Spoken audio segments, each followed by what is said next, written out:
fact that adults are just bigger kids. That's the main thing I've learned in all of my adult jobs and not just the teacher jobs. And in fact, something that struck me was when I was being trained in my NQT year, there was huge focus on making sure that I used that play element and I set up the right environment and positive psychology kind of stuff. But the methods that they were using on me, my managers, were not that.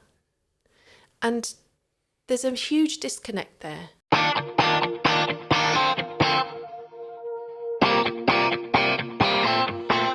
Hello and welcome to UmiCast, a podcast about business and entrepreneurship that will help your business do more and go further. Today I'm joined by Kat Sykes, who is the founder of GameChanging Outcomes. So welcome to the podcast, Kat. Hello. How are you doing? I'm good, thank you. Yeah, I'm brilliant. very pleased to be here. Oh, it's great to have you. So thank you for coming along. We're going to get into a conversation today about who you are, what you do, how you got here as well. We're going to touch a little bit on play for adults. I'm really interested to hear more about that.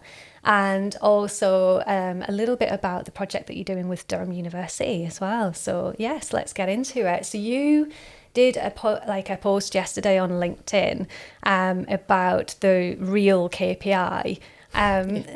So I thought that might be quite a good place for us to start in terms of you introducing yourself and what you do. So do you want to tell us a little bit more about why you posted that and why you ended up being the Mary Poppins of business change as well? Okay, so KPIs are what I've had to do in the whole of my career. So I've had a very varied career. I've been a primary school teacher, specialising in kids with behavioural barriers to learning. I've been a construction project manager in London, which is basically bigger kids but with bigger contracts. And I've also been a digital change manager in the NHS, where I've helped doctors and nurses spend less time filling out forms and more time saving lives. Now, all of those different jobs look quite different, but actually there's a common thread that runs through them all, which is getting lots and lots of different people with conflicting KPIs and conflicting motivations to come together and see a shared goal and work together to get there. The key thing with anything to do with change or getting people to do something is making sure you understand exactly what their internal KPIs are. The real reason why they get out of bed, go to work, and instead of the numbers that they have to show for their bosses to know that they've done work or for their investors to know that they've done the right things for them to put money into them, it's actually about the real concrete things that help people know that they've done good work today. So for example, mine would be seeing the look on someone's face when they see something that they've been struggling with from a different perspective and think, actually, I could do this a different way. Mm. Everybody has their own internal motivations. And if you really get to the bottom of what those real KPIs are that people need in their job, and you speak to those KPIs for them, then they see why they want to change, and then they'll actually change the way that they do things. Brilliant. And that kind of leads in, I suppose, to why I'm the Mary Poppins of change.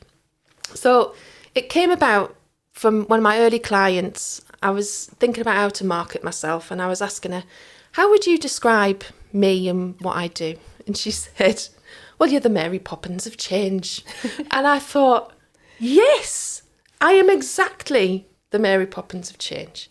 Basically, what I do is I get different people to like themselves, each other, and the things that they have to do every day. And I do it with a little bit of sugar to help the medicine go down, but a lot of spit spot as well to keep things moving and make sure that people do what they say they're going to do. Well, that sounds perfect. So when you talk about change management, what do most people think about and what do you do differently? So any good project manager or change manager will do very similar things as a process. They all make sure that they have communication, they have stakeholder engagement, and they have everything set up to help people understand what change needs to happen. The way that I'm different is I am incredibly people-focused. Process is very important, but you cannot change a process physically unless every single human that is involved in all of the myriad of different connecting activities and tasks actually understands why they want to change. So I was trying to break it down because this is so many years of knowledge, experience, training, education. What is it that I do subconsciously in my head to know what to do so that I can break it down easily for other people? And there's a few different theories that I keep in my mind at all times and I refer to subconsciously. So the first one is about the fact that organisations are an iceberg. Above the waterline, you have everything that we say we do things around here. And then underneath the waterline is the way that people actually do things around here. Sometimes that's to do with personalities, but a lot of the time it's because the processes people are supposed to follow actually don't work because other people don't understand how they feed into them and how they feed out of them. So they have to make different changes to make sure that things actually work. So you have to get to the bottom of that. You've also got Maslow's hierarchy of needs, which is essentially that people need to have their basic needs met, such as financial stability. I know myself, I've had jobs where I haven't earned enough to pay the bills and I've had to get 2 more other jobs. That does affect things a lot. You've got to have, then after you've got that, you can look for connection, which is where you kind of get a bit of self-esteem really, and you get people understanding that you're working together towards a really good purpose. And then after that, you look for respect, esteem, autonomy and trust, and then you can actually self-actualize and you can be the best person that you can be, and you've got the space in your head to do that. Another one is Daniel Pink's theory of drive. He did this amazing study, and basically it demonstrated very, very clearly that you cannot externally motivate someone. They have to be internally motivated to do something if you want them to do it as well as they possibly can. But you can externally demotivate them. So the key thing that I look for is always, what is the barrier in someone's way to doing the best work that they can possibly do? And as long as you highlight those and then get rid of them, then you've got plain sailing really. Also, a key thing to remember is that any change is a mini death to every person involved. It's a process of grief, and it's called the anxiety curve, but really it's just the 5 stages of grief. So you've got feelings of shock, then denial, then anger, then bargaining and depression, to acceptance, and then problem solving. Now, different people will be further along that line than other people, and also different people will have varying degrees of severity of how they feel those things. But if you always know to look out for that, you can spot behaviour, and then you know where to meet people to be able to get them to come forward with you for everyone to all go up as one. And I think the last thing that I have in my head when I'm thinking about what to do about change is attachment theory. This was possibly the best thing I learned when I was training to be a teacher. And essentially it can be summed up as, there is no inappropriate behaviour, there is age-appropriate behaviour. So if I give you an example of this, when I first started networking for my business, I absolutely hated it. And I found I was having some really, really strong emotional reactions to it. And then when I thought about it, I realised that actually what it was doing was I was being triggered back to when I was 11, and I'd started a new school, had no friends, and I would walk round at lunchtime on my own and felt like no one cared because no one did seem to care. And the attachment theory that everybody experiences consciously and subconsciously at work all of the humans working with you or for you will have specific situations that just take a knee-jerk reaction straight away to how they felt at a different point in their life. And they will act according to the age that they were then, rather than the age that they are now. Oh, that's really interesting. And so when you were 11 and you were at school and you were sort of wandering around, did you ever imagine you end up with the, title of Mary Poppins of business change? No. Well, I had depression as well. I realise now. So from the age of 11 to 31, actually. So 20 years of time that could have been better spent, I suppose. And I wasn't very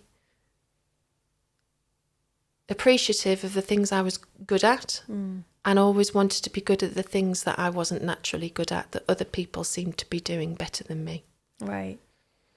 So I know we had a bit of a chat before about boxes. Yes. And how it can sometimes be not so helpful to put people into boxes, particularly through the schooling system. Yeah. So I think if I can take us back, first of all, to a little bit more about your varied experience and how that feeds into what you do now. Yeah. But then I think also it'd be good to then have a look at the boxes side of things. Okay. That's okay. Yeah. So obviously tell us a little bit more about how you combined the experiences and the skill set that you have into what you do now. Okay. How did you get there? So essentially what I've always been good at is getting people to want to change the way that they do things by seeing a goal that will be good for them and good for everybody involved. So in project management, that's called stakeholder engagement. When I was a teacher specialising in the kids with behavioural barriers, that was mentoring, or it was one-to-one, or it was a pupil premium teacher. Basically, my company has developed into gamifying frustrations people have every day to help them overcome barriers in their way and get better outcomes. This has developed into an offering for education. So you could be working in education, wanting to see more resilience in your students, inspiration for them to do the things that they need to do to really improve and work through failure to get to success. You could be working in a business, wanting to see your team have more active engagement with their work and their organisation. Or you could be a business founder, wanting to navigate the seas of uncertainty and really wanting to feel the way that you did when you actually started the thing in the first place. The varied experience that I have makes what I do a little bit different, because it's not just project management or change management or performance management or process management. It's everything mixed together that I've learned from all of those different jobs. So it's not just team building or conflict resolution or training or well-being or strategy. It's all of them combined into a nice little burst of 2 hours to really kick things up and really kick things off. And I'm very excited because I feel there was a period of time where I wondered what on earth was going on in my life, why I'd done so many different things and how I'd ended up where I was. And then it just hit me in a flash of inspiration that it was really the play element that made what I do different. And I can do that in a very toned down way with humour and just a general niceness and helping people with things. Or I can do it in a very flamboyant way with Lego and other little props and toys that I have. Okay. So let's go on to the Lego aspect then, because you've just piqued my interest. Tell us a little bit more about play for adults then and why that's important, how it helps businesses as well. So I try and steer away from the word play too much because decades and decades of socialisation with it all basically means that people see it as frivolous and pointless. In fact, even, I wrote this down, they even had the the definition in the dictionary is that it's about kids doing an activity for enjoyment with no real purpose. Now, that is not what play is, what I've learned as a teacher. So we were trained very, very heavily, and there's so much ridiculous amounts of research into why play helps kids. Basically, if you think about it, every lesson, they go from not even knowing something exists, a concept that doesn't even exist in their head, to being competent in actually doing it by the end of it after an hour. And the best way to do that was to use play, because that's the way that people practice. If you think about, I play tennis. So I don't just go and play a match and then not do anything else. I go and I have coaching so that I can get muscle memory, so that I know that when I'm nervous in a match, I can rely on that to make some good shots. I go to club nights so that I can practice what different shots would be like in a different scenario. Again, so that when I'm in a stressful situation and stuff has to get done, I'm more prepared to be able to, because I've tried in a more free environment and safe environment, all of the things that I need to do to work in that high pressure environment. So I think the other things that I kind of want to talk about when I'm talking about play is the fact that adults are just bigger kids. That's the main thing I've learned in all of my adult jobs, and not just the teacher jobs. And in fact, something that struck me was when I was being trained in my NQT year, I was being heavily monitored to make sure I was delivering my lessons in the right way for the kids. There was huge focus on making sure that I used that play element and I set up the right environment and positive psychology kind of stuff. But the methods that they were using on me, my managers, were not that. And there's a huge disconnect there. And I thought, because I'm an adult, which I'm not, to be honest, why do I not deserve to have what we know works for kids? So that's basically what I'm aiming to do for people going forward. Brilliant. And so you said a bit about, just going to take you back a wee bit on the kind of barriers that come up to change, and if we don't see play as being something that's possible for us as adults, is that one of the barriers, and how does that affect things when you're working with people? So I'm going to use a study as a way to demonstrate my point on this, and how play gets lost and how play can actually help. So about just over 50 years ago, NASA wanted to find the best people to solve their trickiest problems. They went to a guy called George Land, and he started off a survey and a study. He studied 1,600 people, and the same people in a longitudinal study at the age of 5, 10 and 15. Now, he tested them on divergent thinking instead of convergent thinking. And I'll go into that a little bit more later on. But basically, divergent thinking is the creative element of coming up with different ideas. How could things be solved in a different way? At the age of 5, before kids go to primary school, basically, 98% of those kids could be considered a creative thinking genius. Okay.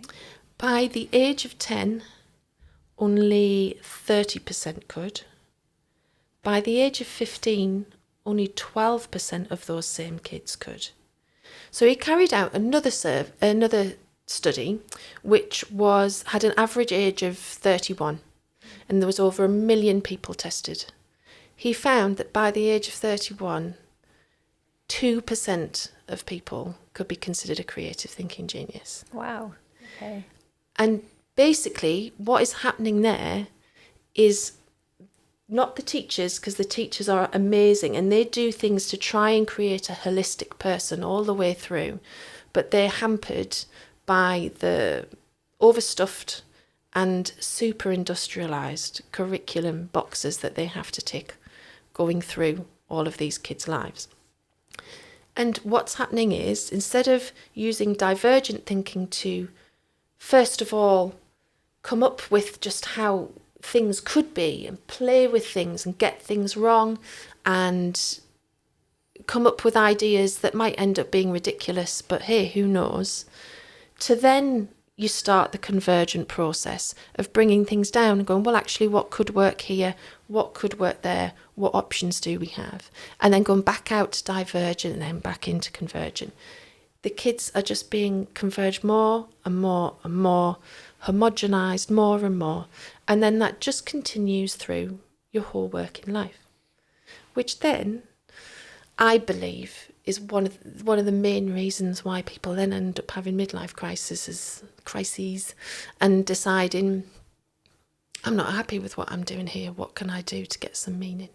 Okay, so they've been stuffed into these boxes, essentially, like you say, sort of homogenized and funneled down through, say, the SATs, and then they've got to choose what GCSEs they're going to do and all that sort of thing, isn't it? Who knows at that age? I certainly didn't know at that age what on earth. I think some people do. Some people find their calling and their passion really early on in life because they know that's the one thing that they love.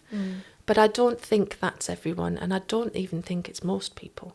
Like you said earlier as well, when you were 11 and then through to, your sort of early 30s, not feeling happy in who you were because you were trying to use, maybe not your strengths, you were sort of ignoring your strengths and trying to be good at things that you weren't so good at. So, so you end up maybe for the wrong reasons ending up in these boxes that actually are not playing to your strengths. Yes. And so tell us a little bit more about that when you are working with people. What sort of boxes do you end up finding that people are putting themselves in, and what is the impact on business of that?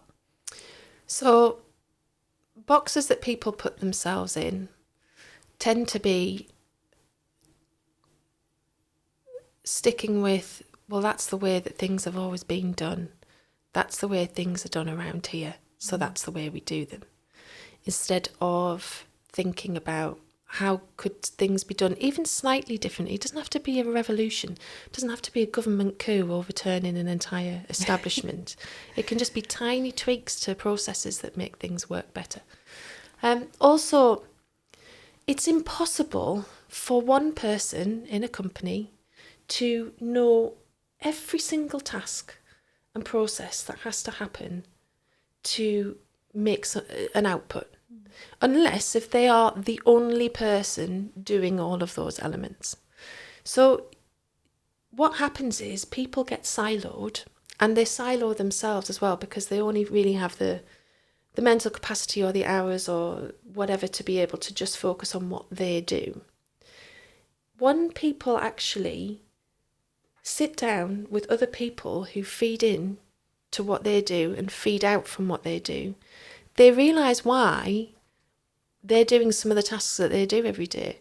And they also realise how they impact negatively or positively how well someone else's work goes.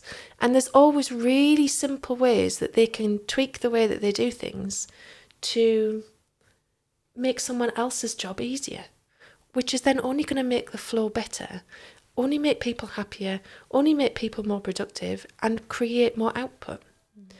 And that's the real box I think that people end up getting put in, is you do this and you don't know, and you make assumptions about what other people actually need from you, and generally they tend to be the wrong ones. And so how does it work in one of your sessions? And you mentioned it's a couple of hours and you'll take a company through a process. Can you explain a bit more about that process that you go through? Okay, so I was thinking, what could people do without me? So it's great to buy my services and bring me in and get everything kick-started in 2 hours. But actually, they might want to know how something works themselves, and how could they do it without me? So The first thing that you need to do is you need to identify every sub-process that feeds in and out of the process that you want to change. And the only real way to do that is to speak to someone who represents every single side of the process and see what happens to what. And then you go in a little bit more detail and you keep on going in. Then you ask each person separately what frustrates them. You'll get a much better answer from them if you just ask them on their own. What things really annoy them or make their day harder absolutely needlessly in their eyes to be able to get the things done that they want to do. And then you know what all of those things are, and then you speak to everyone together to bring all of those points out in a safe way and in a way that has an ease of communication and without finger pointing, to basically agree, well, actually, that could be really easily remedied. And then what you need to do is you need to actually come up with a plan with actions. Like I said, the tagline to my company is play with purpose. You can't just have the play element, let's all have a discussion about how we can make things better. You have to have actions, specific measurable actions, and owners and times and dates, who's going to do what, and then you can go from there. And that makes it easy to monitor. And put the spit and polish on then. Yes. Brilliant. Okay, so what else did I want to ask you about? Let's think. It was, I think about resources as well. If there's anything that, if you wanted to get started with that process, what would you do as a starting point? Is there any resources that you can recommend for somebody? So, I believe that in the blurb of this podcast, there'll be some links there to some free downloads that I've made for my website, which will give you information on why people act the way they do. So looking at those theories that I look at every day. Also, if you are wanting to do a digital transformation, a very long checklist of every single thing that you should possibly think of before you're doing your business case, so that you know you've got every base covered. And then also another download on change management. Think about what things need to be in place for effective change to actually happen and to actually stay. And then if you look at those, you'll be able to see, oh, actually, I'd like to know a little bit more about this, or I'd like to know a little bit more about that. Yeah. There's also as well some resources that I'm going to give you, which are links to YouTube videos for people who really have helped me bring down to one particular theories of how to inspire people to change, how to get people to really want to move forward with everyone having the same goal, rather than people just following because they have to get paid. Okay. And so when you think about your journey as an entrepreneur, and just to take you back again to what you sort of said about being, having depression from 11 to 31, were you already an entrepreneur at that point? No. So you were in workplace at that point? Yeah, so that was 9 years ago. I set up my business 3 years ago. So it took quite a while for me to start realising how life could feel, I suppose. And then I got to a point where I felt guilty when I left the teaching profession, because I'd spent a year helping these year 5 and 6 kids even get to the level where they could even sit their SATs, let alone be confident enough to sit them and do well in them. And I'd done some amazing work with them to get them really ready to give this a go and show people what they were made of. And I remember standing in the exam and watching their souls leave through their eyes in front of me as they looked at their paper. And the wording of the questions was intentionally to try and catch them out. They're 11. Why are we trying to catch them out instead of giving them a platform to really show what they do know, instead of trying to highlight what they don't know? before we then send them off to a new school and then get even more and more converged and specialised and homogenised before they go into work. And I had to leave the room because I had to start crying, and I just thought, I can't do this anymore. I can't deal with the curriculum memory boxes that are literally only in place to be able to give basic stats at some political spin speech at some innocuous conference. So now I've set up my business to reignite my mission, to come back in a different capacity, to impact the curriculum in a way which helps kids not have to chop off all the bits that make them good and them, and to actually help them flourish with what they're good at rather than what they're supposed to be good at. And then help adults who have been through this conveyor belt already and been through the system at work feel like they can actually be themselves again and reignite and reawaken that 5-year-old creative genius and get some really cool stuff done. Yeah. And so that 5-year-old creative genius now is getting to play. Yes. Brilliant. Which is nice. Yeah. And so you have, you've been getting involved recently, haven't you, with Durham University on some research? Yes. And again, it was kind of, I think that was where I was sort of taking this in terms of when you were thinking about what you were unhappy with and then your journey into entrepreneurship. How did things with your mental health pan out with that? Right. So, because I've had a long period of time with depression to varying degrees, I'm pretty good at spotting it now. Mm-hmm. So I do have a lot of resources now that other people who haven't experienced it before won't have, which is actually a blessing in disguise now. But it still affects me every day as an entrepreneur. So I've got written down some things because I'm talking about this study and it's not just me involved, it's other people. I have to make sure I say things exactly right, otherwise I end up getting corrected and I get told off. Right. But the title of the paper that has been produced, the title of research is The Deterioration of Self-Worth in Entrepreneurship. Now, whenever I tell a business owner that title, they immediately go, whoa, isn't that the truth? And they want to know more. And that was exactly what brought me to want to do that, to be involved in the research 18 months ago, because I had experienced a cycle of shame, anxiety, guilt, all of those different pulls and tensions between home, work, life, that every single entrepreneur, I would say, is going to experience at some point in time. And so finding out more about that for myself was wonderful, and going on that journey, learning all of these amazing theories that we didn't even know exist because they get locked away in this vault of research and don't meet real people in real lives to actually do something with it. So it made sense why I felt rubbish.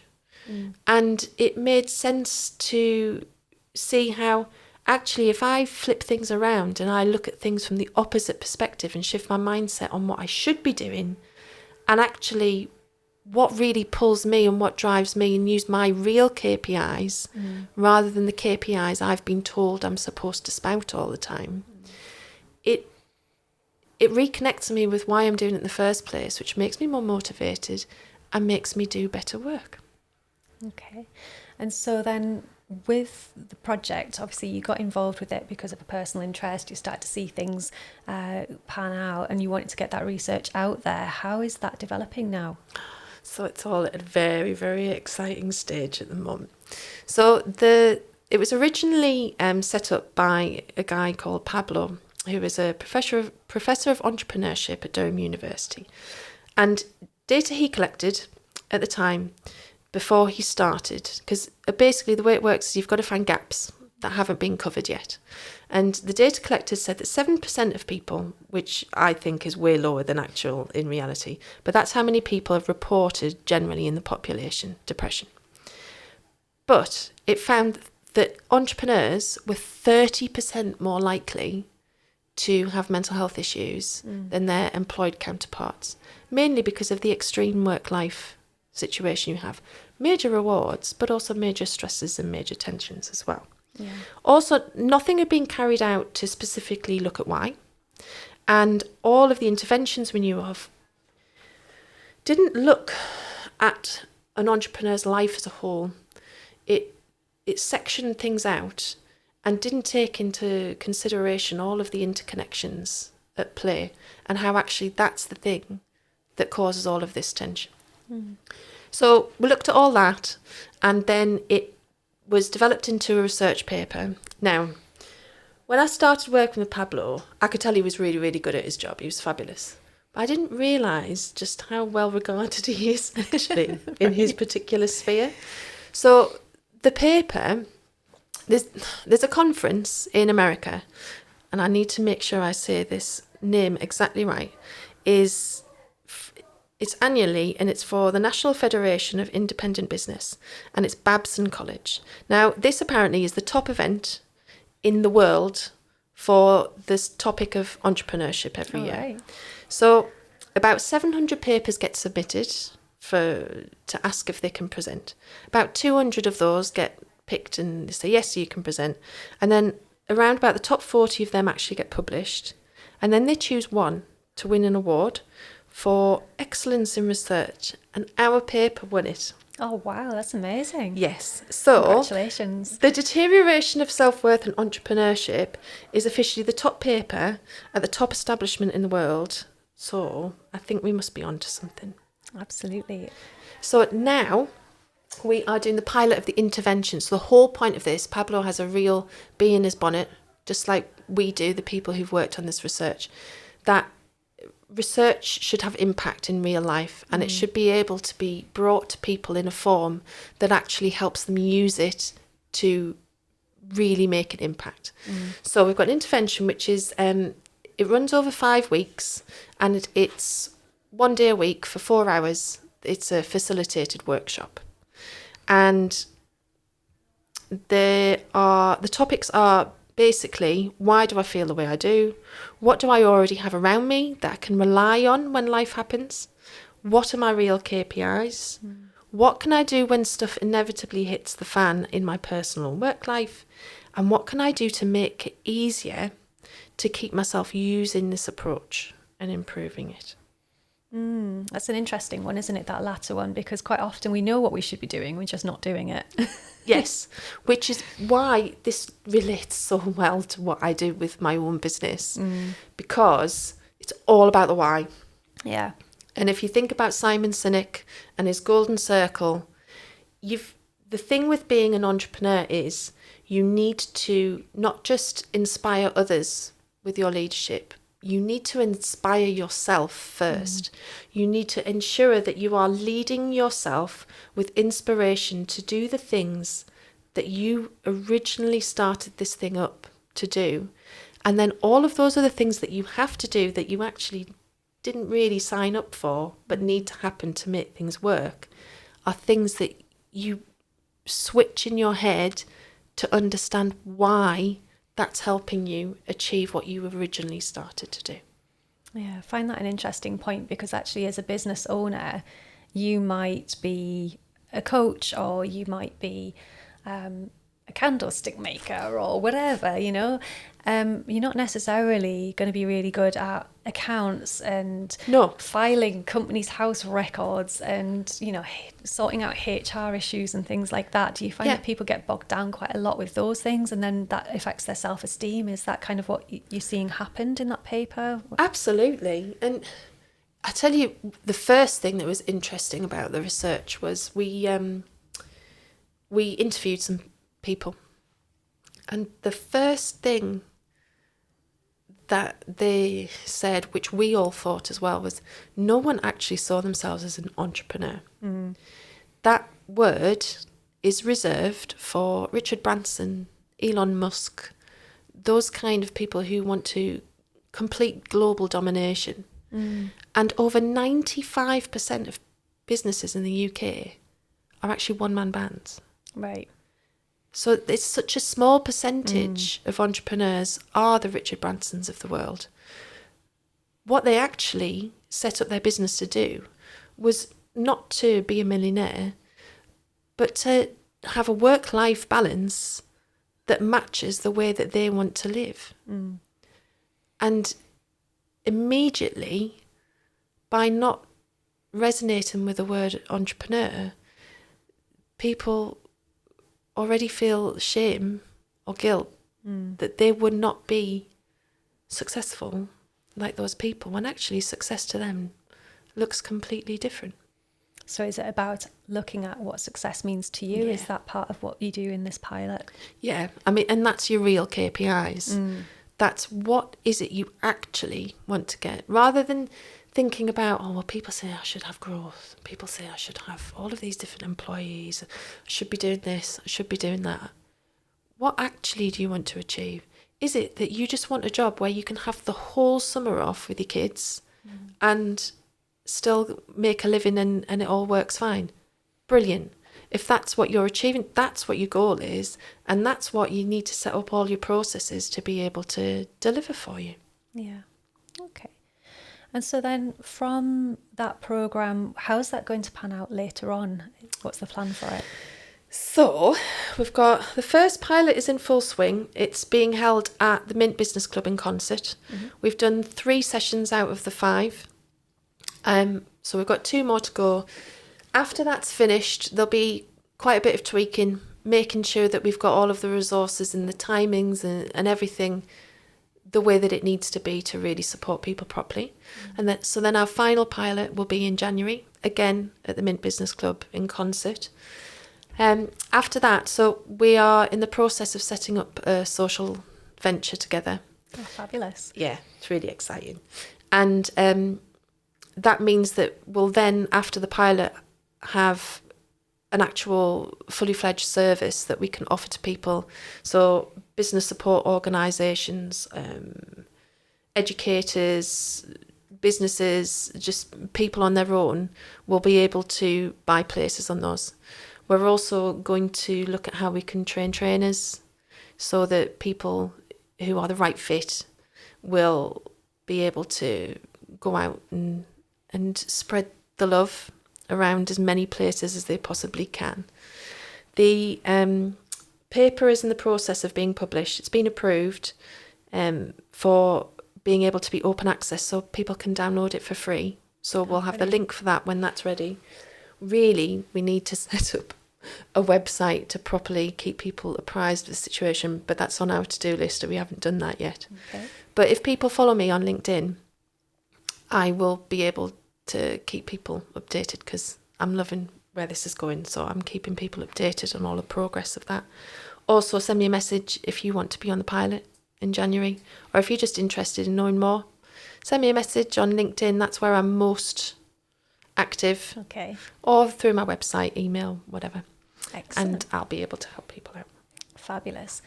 So I think that's probably a good place to finish up. And if you do want more information on Kat and her services, if you go to gamechangingoutcomes.co.uk. Yeah. And if you'd like to learn more about leadership and management, then you can go to Umi Satnav, which is weareumi.co.uk/satnav. Okay, thanks so much, Kat. Thank you. It's been lovely to have you. Thank you.